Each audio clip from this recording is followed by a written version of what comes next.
शेतकऱ्यांना दिलासा, राज्यातील शेतकऱ्यांची कर्जमाफी होणार, पहा काय आहे सरकारचा प्लॅन। गेल्या 2 वर्षांपासून राज्यातील शेतकऱ्यांना आसमानी संकटासह सुलतानी संकटांचा सामना करावा लागत आहे, ज्यामुळे शेतकऱ्यांना पिकांचा उत्पादन खर्च मिळणेही मुश्किल झाले आहे। शेतकऱ्यांना मागील वर्षी सोयाबीन, कापूस या पिकांना हमीभावाइतकाही दर मिळाला नाही, तर कांदा उत्पादक शेतकऱ्यांची ही परिस्थिती काही वेगळी नव्हती।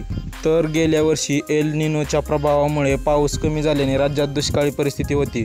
परिणामी शेतकऱ्यांना पीक कर्ज घेऊन शेतीमध्ये खर्च करूनही हाती काही लागले नाही। त्याआधीच्या वर्षीही काहीशी हीच परिस्थिती आहे। तर फळबाग शेतकरी देखील नैसर्गिक संकटांमुळे कर्जाच्या बोजाखाली दबला आहे।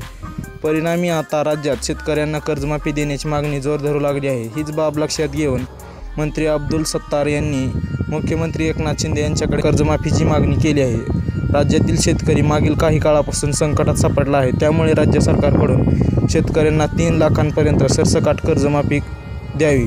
याशिवाय राज्य सरकारने आणि केंद्र सरकारने याबाबत तातडीने विचार करून महिनाभराच्या आत निर्णय घ्यावा, अशी मागणीही त्यांनी यावेळी केली आहे। त्यामुळे आता मंत्री सत्तार यांच्या शेतकरी कर्जमाफीच्या मागणीनंतर मुख्यमंत्री शिंदे याबाबत काय निर्णय घेणार याकडे सर्वांचे लक्ष लागले आहे।